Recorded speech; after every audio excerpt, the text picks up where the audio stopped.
তাহলে আমরা শুরু করি। কালকে ঠিক আমরা যেখানে শেষ করেছিলাম, কালকে 2টা প্রশ্ন দেবো বলেছিলাম কিন্তু দিতে পারিনি, 7খানা দিয়েছিলাম।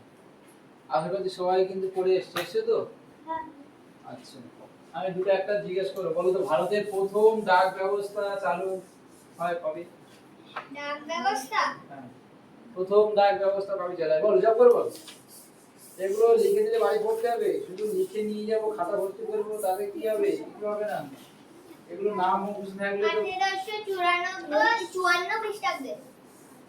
ভারতের প্রথম রেলপথ কোথা থেকে কোথা পর্যন্ত চালু হয়? স্যার মুম্বাই থেকে ধান। 1853 সালে মুম্বাই থেকে ধান।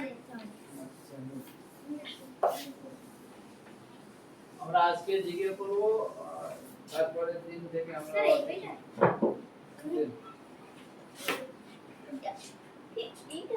মেরে কাছ থেকে এর কাল করে দিলে না।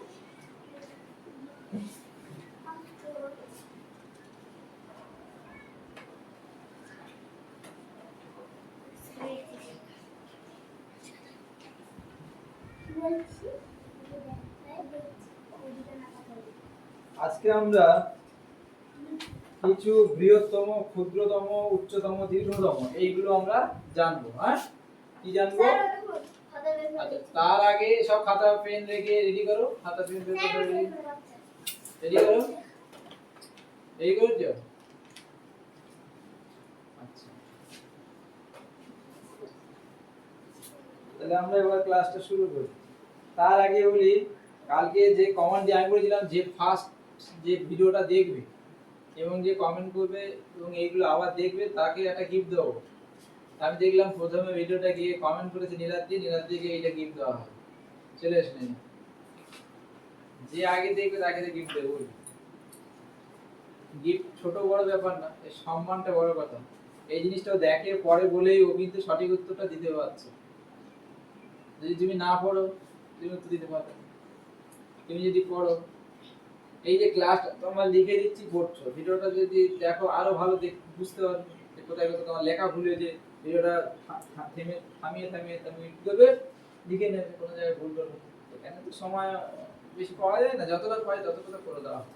যাই হোক, আমরা এই পেনটা ওর হাতে তুলে দিচ্ছি, ও সুন্দর করে লিখেছে, দেখেছে, পড়েছে। আমার খুব ভালো লেগেছে যে আগামী দিনে আরো ভালো হোক এবং আগ্রহ আছে। এই তোমাদের এরকম এর মধ্যে আগ্রহ তৈরি করতে হবে পড়াশোনার প্রতি।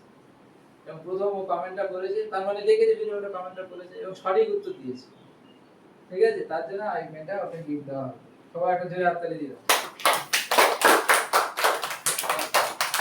এবার আমরা আজকে জার্নালে শুরু করছি। প্রথম কালকে 7 নম্বর হয়ে গেছিল, তারপরে আজকের জন্য শুরু করছি। চলো লেখো, পৃথিবীর বৃহত্তম নদীটির নাম কি? আজকের কিছু কি শিখবো? বৃহত্তম, ক্ষুদ্রতম এই সমস্ত জিনিস। বৃহত্তম, ক্ষুদ্রতম, বৃহত্তম, ক্ষুদ্রতম, হ্যাঁ, উচ্চতম, দীর্ঘতম এই সবগুলো শিখবো। দীর্ঘতম এবং উচ্চতম।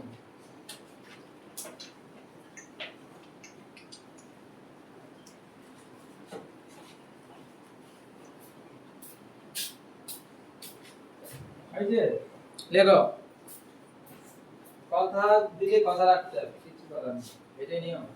পৃথিবীর বৃহত্তম নদীটির নাম কি? লেখো। প্রথম প্রশ্নটা কি হলো? পৃথিবীর পৃথিবীর পৃথিবীর বৃহত্তম নদীটির নাম কি? পৃথিবীর বৃহত্তম নদীটির নাম কি? পৃথিবীর বৃহত্তম নদী, সব থেকে বড়। পৃথিবীর বৃহত্তম নদীটির নাম কি? সব থেকে বড় নদী, বৃহত্তম, সব দিক থেকে বড়। অনেকটা আয়তন বুঝে যাবে। কি হবে উত্তর? আমাজন নদী। উত্তর কি হবে? আমাজন নদী। হ্যাঁ, আমাজন। আমাজন, আমাজন নদী। 2 নম্বর প্রশ্ন। 2 নম্বর প্রশ্ন কি আছে? পৃথিবীর বৃহত্তম সাগর কোনটি? পৃথিবীর বৃহত্তম সাগর, পৃথিবীর পৃথিবীর বৃহত্তম পৃথিবীর বৃহত্তম সাগর কোনটি? পৃথিবীর বৃহত্তম সাগর কোনটি? সব থেকে বড় সাগর, পৃথিবীর বৃহত্তম সাগর না, পৃথিবীর বৃহত্তম সাগর হলো ফিলিপাইন সাগর। রে বেতাল পঞ্চবিংশতি কি হবে? ফিলিপাইন্স সাগর। কি হবে? ফিলিপাইন্স। হয় হসি লয় সি, ফিলিপাইন্স, ফিলিপাইন্স, ফিলিপাইন্স সাগর, ফিলিপাইন্স সাগর। তারপরে 3 নম্বর প্রশ্ন। 3 নম্বর প্রশ্ন কি হবে? পৃথিবীর দীর্ঘতম নদীটির নাম কি? এগুলো বলে বৃহত্তম। এবার পৃথিবীর দীর্ঘতম নদী, পৃথিবীর পৃথিবীর দীর্ঘতম নদী কোনটি? পৃথিবীর দীর্ঘতম নদী কোনটা? নীল নদ। কি হবে? নীল নদ। পৃথিবীর দীর্ঘতম নদীর নাম কি? হ্যাঁ, ব্র্যাকেটে লিখবে দৈর্ঘ্যটা 6650, 6600, হ্যাঁ 6650 লেখো। পৃথিবীর দীর্ঘতম নদী কোনটি? পৃথিবীর দীর্ঘতম নদীর নাম কি হলো তাহলে? নীল নদ। কোনটা? কত কত দৈর্ঘ্য কত? 6650 কিলোমিটার, কিমি, 6650 কিমি। 4 পৃথিবীর বৃহত্তম দ্বীপ কোনটি? পৃথিবীর পৃথিবীর পৃথিবীর বৃহত্তম দ্বীপ কোনটি?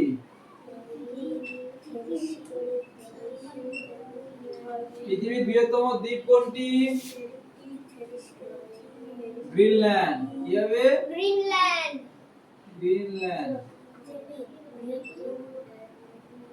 পৃথিবীর সবথেকে বড় দ্বীপ, দ্বীপ মানে জানো তো? চারিদিকে জল, মাঝখানে স্থল, তাকে বলা হয় দ্বীপ। তাকে বলা হয় দ্বীপ। তিন দিকে আবার দেখা গেল একদিকে জল, তিন দিকে জল, একদিকে স্থল, তখন তাকে বলে উপদ্বীপ। তাহলে পৃথিবীর বৃহত্তম দ্বীপ কোনটি? গ্রিনল্যান্ড। গ্রিনল্যান্ড। কি হবে? পৃথিবীর বৃহত্তম মরুভূমি কোনটি? দেখো, পৃথিবীর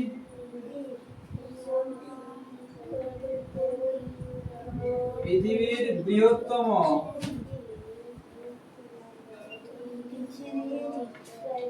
পৃথিবীর বৃহত্তম মরুভূমি কোনটি?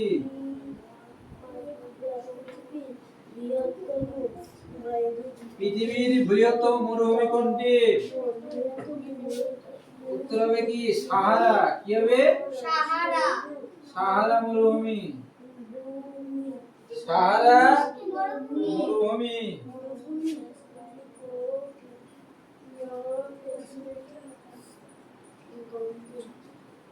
পৃথিবীর বৃহত্তম মরুভূমির নাম কি হলো তাহলে? সাহারা মরুভূমি। 6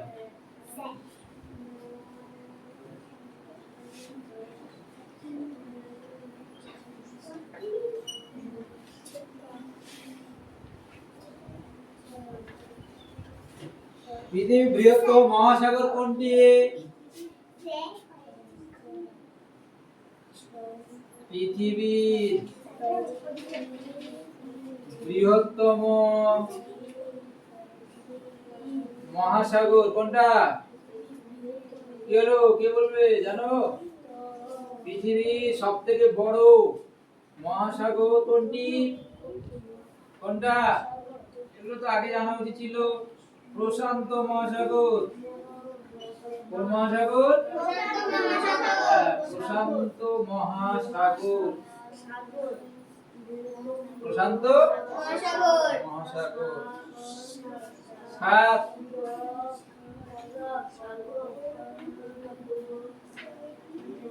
পৃথিবীর বৃহত্তম হ্রদের নাম কি?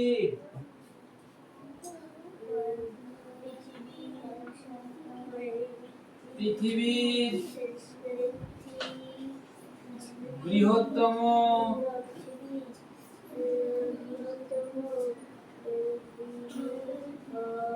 হ্রদের নাম কি? সবথেকে বড় হ্রদের নাম? স্যার হ্রদ মানে কি? হ্রদের ওই মানে যে চারিদিকে স্থল, মাঝখানে জল। চারিদিকে স্থলভাগ দ্বারা বেষ্টিত, মাঝখানে জল থাকে, স্যার তাকে বলে হ্রদ। হাফ লিখে কেটে কুটে দিচ্ছি। তাকে বলা হয় হ্রদ। চারিদিকে স্থল, মাঝখানে কি থাকবে? জল থাকবে, তাকে বলা হয় হ্রদ। পৃথিবীর বৃহত্তম হ্রদের নাম কি?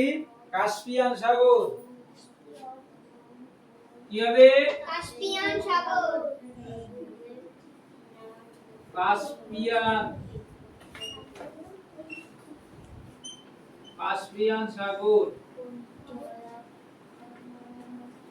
আমি আরেকবার বলে দেই প্রথম থেকে। পৃথিবীর বৃহত্তম নদীটির নাম কি? আমাজন নদী। কোথায় জানেন এটা? আমাজন নদীটি কোথায়? আমাজন জঙ্গলে। হ্যাঁ, আমাজন জঙ্গল। যেটা কোথায়? আমেরিকা। আমেরিকা মহাদেশ, সেখানে রয়েছে আমাজন নদী। দক্ষিণ আমেরিকা। হ্যাঁ, সেখানে কি রয়েছে? আমাজন আমাজন জঙ্গল। নদী। সেটাই হলো পৃথিবীর সবচেয়ে বড় নদী, সবচেয়ে বেশি জল যায় এই নদী। আমি দেখি ওখানে সব খতরনাক খতরনাক দ্বীপ থাকে। সবথেকে হিংস্র দ্বীপ থাকে এটা। ওখানে সূর্য আলো পৌঁছায় না, এত জঙ্গল। বাহ, অনেক কিছুই জানো তো। পৃথিবীর বৃহত্তম সাগর কোনটি? সবচেয়ে বড় সাগর? ফিলিপাইন্স। ফিলিপাইন্স দ্বীপে ফিলিপাইন্স সাগর কাছাকাছি। পৃথিবীর দীর্ঘতম নদী কোনটি? নীল নদ। নীল নদ কোন দেশে জানো? নীল নদ মিশর। কোন দেশ? মিশর। এই নীল নদকে কি বলা হয়? মিশরের দান।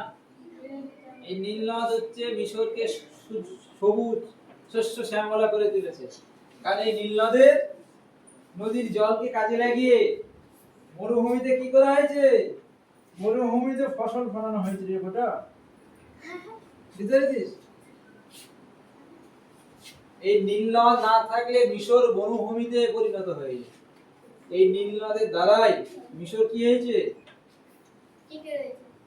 টিকে তো রয়েছে, এবং সেখানে কি হয়েছে? নগর শহর জনবসতি গড়ে উঠেছে, শস্য শ্যামলা পরিণত হয়েছে।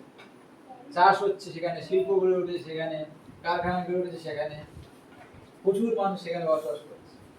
মানুষ কোথায় বসবাস করে? যেখানে তার জীবিকা সন্ধান পায়, তাই না? তাই তো। মরুভূমিতে কেউ বসবাস করে? কেন করে না? কারণ মরুভূমিতে জীবিকার সংস্থান নেই। সেখানে গিয়ে আমি কি করে খাবো? না হবে চাষবাস, না হবে শিল্প, আমার পেটের ক্ষুধা পুণ্যবৃত্তি কোথা থেকে আসবে? তুমি যাই করো না কেন, সেই মেসে তোমার আহারটা দরকার নাকি রে? কি এত পড়াশোনা, এত কিছু, খিদে লাগলে সব নমই। সবার আগে তো খিদে নিবারণ না করলে কিছু হবে? খালি পেটে ধর্ম হয়? তাই না? তোমাকে যদি শুধু ওইভাবে সারা রাত ধরে পড়াতে হয়, তোমার কি ভালো লাগবে না? যেই খিদে পাবে তখন তোমাকে খেয়ে দিতে হবে, নাহলে বিদ্যার মাথায় ঢুকবে। কিছু ভালো লাগবে তো? সবচেয়ে বড় জ্বালা পেটের জ্বালা, সেটাকে আমাদের আগে ঠিক করতে হবে। তার জন্য চাষবাস করতে হবে, শিল্প গড়ে তুলতে হবে, চাকরি বাকরি সংস্থান করতে হবে, তাই কি না? চলো, সেটাই। দেখবে পৃথিবীতে বড় বড় সব শহর, নগর, বন্দর সব গড়ে উঠে সব নদীর তীরে। নদীর তীরে। কলকাতা দেখো নদীর তীরে গড়ে উঠেছে। হুগলি নদীর তীরে কলকাতা, হলদি নদীর তীরে হলদিয়া। লন্ডন শহর কোথায় গড়ে উঠেছে? টেমস নদীর তীরে গড়ে উঠেছে। টেমস নদীর তীরে। সব নদীর তীরে। নদীর ধারে থাকলে কি হয়? ব্যবসা বাণিজ্য করতে সুবিধা হয়। তখন ওই জলপথে বড় বড় জাহাজে করে ব্যবসা বাণিজ্য করা হয়। যোগাযোগ ব্যবস্থা সুবিধা, কাঁচামাল আমদানি রপ্তানিতে সুবিধা। বিদেশ থেকে ধর আমি একটা পাট শিল্প গড়ে তুলতে চাই, আমার দেশে সব রয়েছে, যন্ত্রপাতি সব রয়েছে, কিন্তু ঠিকঠাক পার নেই। আমি বাংলাদেশ থেকে পার নিয়ে আসবো, তাই না? শ্রমিক আমরা বাইরে থেকে, বিহার থেকে, উড়িষ্যা থেকে, ঝাড়খণ্ড থেকে শ্রমিক আনবো। সেটা কোন পদে আসবে? যোগাযোগ ভালো দরকার, জলপথ হতে পারে, স্থলপথ হতে পারে, রেল যোগাযোগ নির্ধারণ থাকলে সুবিধা হয়। জলপথে খরচটা কম হয়, সময় লাগে বেশি কিন্তু খরচ। পৃথিবীর বৃহত্তম মরুভূমি কোনটা? সাহারা মরুভূমি। এটা কোথায় অবস্থিত জানো? আফ্রিকা। পৃথিবীর বৃহত্তম মহাসাগর কোনটি? প্রশান্ত মহাসাগর, সবথেকে বৃহত্তম মহাসাগর। এর গভীরতা প্রচুর, জল প্রচুর। পৃথিবীর বৃহত্তম হ্রদের নাম কি? কাস্পিয়ান সাগর। সবচেয়ে বড় হ্রদের নাম কি? কাস্পিয়ান সাগর। কাস্পিয়ান সাগর। তাহলে মোটামুটি 7টা আমাদের হলো। আচ্ছা, আরো কিছু করে দিই। কি আমার ঠিক গেল, আমার লেখা শেষ। এই যে পাস করে দেব।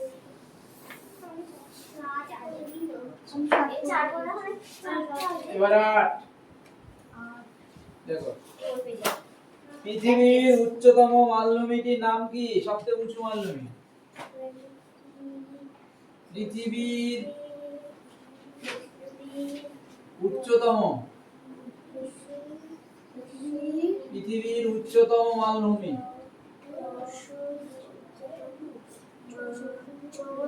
কোনটি?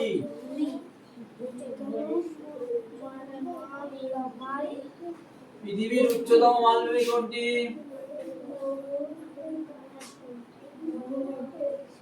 পৃথিবীর উচ্চতম মালভূমি কোনটি? পামির মালভূমি। কি মালভূমি? পামির, পামির, পামির মালভূমি,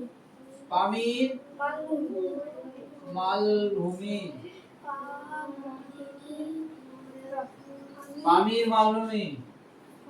পৃথিবীর উচ্চতম মালভূমির নাম কি? পামির মালভূমি।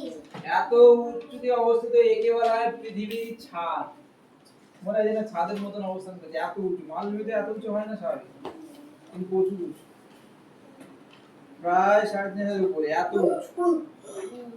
তাই জন্য একে পর্বত বলবে না, মালভূমি বলা আছে, কারণ পরিভাগটা এটা টেবিলের মতো সমতুল্য। তোমরা বড় বড় জানতে পারবে যে মালভূমি কাকে বলে।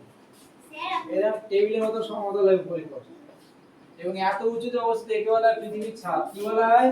পৃথিবীর ছাদ।